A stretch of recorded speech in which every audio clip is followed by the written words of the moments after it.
Bonjour à tous et bienvenue pour ce flash question-réponse numéro 4. L'idée c'est, vous avez mis des questions sur Hypnose CHN, vous les avez likées, j'ai pris les 3 qui ont été le plus likées et mon but est d'y répondre en à peu près 9 minutes. On va voir tout de suite la première question qui est posée par Loïc Bywolf, c'est l'efficacité du travail est-elle liée à la profondeur de l'état ? Alors, en gros, c'est jusqu'où je vais dans l'état hypnotique pour être efficace pour mon travail.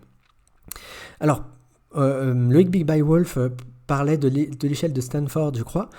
J'utilise pas des échelles pour diagnostiquer la profondeur de l'état de transe, parce que je les trouve un petit peu trop inflexibles. Par exemple, elles vont classer parfois le fait que la catalepsie est moins importante que l'amnésie ou moins importante que l'hallucination, mais ça dépend des personnes. Pour moi, la profondeur, elle va être liée à la flexibilité de la transe, à la variabilité possible de la transe. En gros, c'est quel phénomène hypnotique la personne peut déclencher, à quoi elle a accès. Et plus elle a accès à des phénomènes hypnotiques différents, plus la transe peut être qualifiée, pour moi, c'est ma définition, de profonde. Alors quand on travaille en hypnose, on vise le travail avec des processus inconscients, avec des automatismes si vous préférez. En gros, c'est quel automatisme est visé ? Qu'est-ce que j'ai besoin pour effectuer le travail et pour que ce soit efficace ? Par exemple, si j'ai besoin d'une hallucination, il y a des chances, ça dépend des personnes, mais il y a des chances que l'état doive être un peu plus poussé pour atteindre une hallucination que pour atteindre une amnésie. Donc il faudra peut-être que j'approfondisse plus l'état. En gros, je me pose souvent la question de quel automatisme j'ai besoin pour faire le travail et pour que du coup il soit efficace. Je vais donner un exemple du deuil. Pour faire un deuil, par exemple, il y a des processus, des protocoles de deuil où on parle à une personne en imaginaire, on lui dit tout ce qu'on a à lui dire pour lâcher un petit peu tous les griefs qu'on peut avoir, où on va lui rendre tout ce dont on a besoin, où on va récupérer tout ce dont on a besoin pour ensuite couper un espèce de lien. À quoi sert l'hypnose ici ? Parce qu'à quel automatisme on intervient ?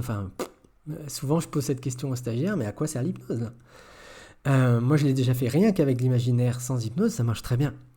Par contre, je vais prendre un exemple de deuil un peu particulier. Un jour j'ai une dame qui est venue en cabinet et elle me dit « Vous avez vu Ghost ?» Alors pour ceux qui n'ont pas vu le film, regardez-le, il est sympa. Elle me dit « Mais moi j'ai besoin de voir une dernière fois mon mari pour pouvoir ressentir une dernière fois le contact de sa main, pour pouvoir lui dire tout ce que j'ai à lui dire, mais vraiment sentir sa présence, sentir qu'il est là. » Dans ma tête, ça a fait « Ok, hallucination kinesthésique. On va devoir aller vers un ressenti qui n'est pas là, pour que la personne puisse sentir le proche dont elle veut faire le deuil. » Du coup, la première séance, on a travaillé à approfondir l'état d'hypnose jusqu'à au début je lui touchais la main, jusqu'au moment où je ne la touche plus et elle la sent quand même. C'est-à-dire jusqu'au moment où elle était capable de déclencher une hallucination. À la deuxième séance, à un moment donné, pendant le deuil, je me suis écarté, je lui ai dit « Vous allez sentir que ce n'est pas moi parce que je suis trop loin. » Et à un moment, elle était comme ça pendant la séance, comme s'il y avait la main posée de son mari et elle était en train de lui parler. Vis-à-vis de ses croyances, on avait besoin d'un automatisme un peu plus fort, donc d'une profondeur un petit peu plus importante. Donc voilà un petit peu pour la profondeur et l'efficacité. Si j'ai le bon phénomène hypnotique, je peux être efficace. On voit la deuxième question. Cette deuxième question, c'est quelles sont les méthodes efficaces sur les addictions vis-à-vis du sport et des écrans. Alors, il y avait une autre question en sous-texte, c'est est-ce que celles vis-à-vis du sport et des écrans sont différentes de celles vis-à-vis des substances, comme l'alcool ou le tabac ? Alors la première chose, bien sûr je ne peux pas répondre quelles sont les méthodes efficaces pour l'addiction parce que je travaille différemment avec chaque personne pour ce genre de choses. Par contre, ce que je vais regarder en premier, c'est quel est le système de propulsion, ou quels sont les systèmes de propulsion.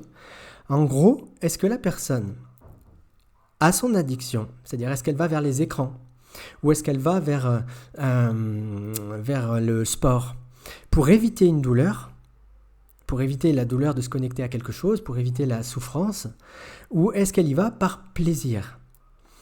Souvent, par exemple, sur l'alcool, il peut y avoir une notion d'éviter la douleur. Alors la douleur au sens large, ça peut être éviter la gêne.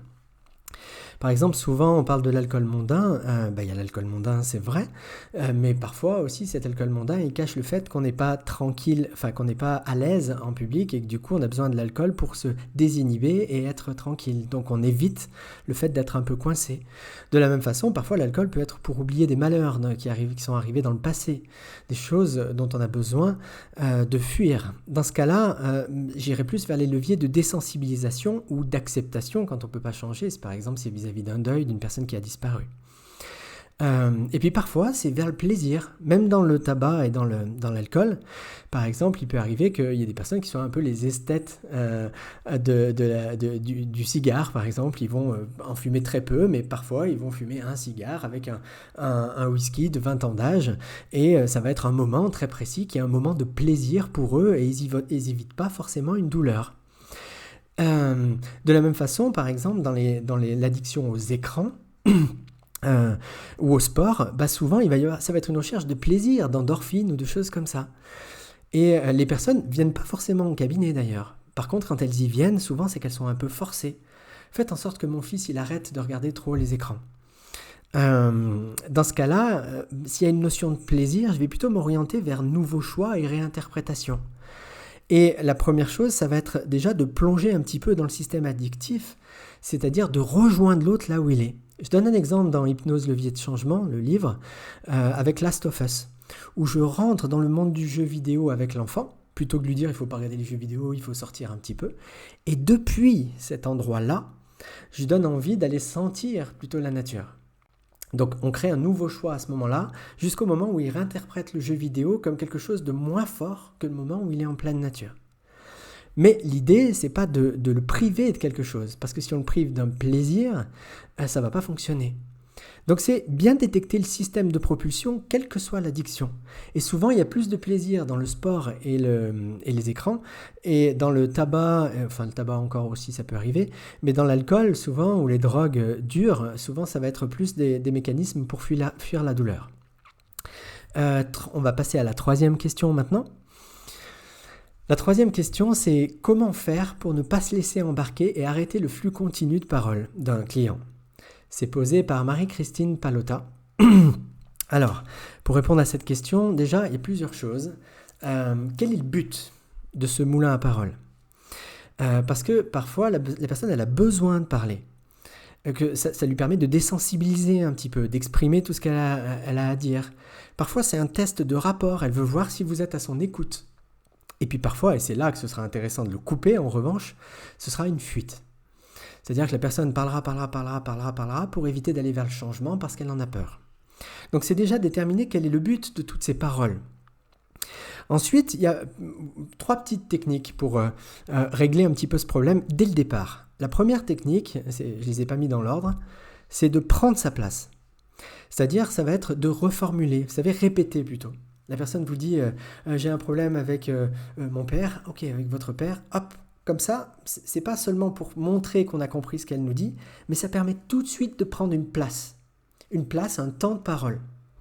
Ce qui permet très rapidement de faire comprendre inconsciemment et indirectement à la personne qu'il y a un temps pour elle et un temps pour nous.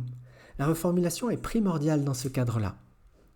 Ensuite, dans les cas où c'est pour de la désensibilisation ou c'est un test de rapport, ça peut être intéressant de dépressuriser votre cabine de conduite à vous, en rappelant le cadre au client. Ça va être par exemple de lui dire bon, je vois bien que c'est important pour vous de me préciser toutes ces informations.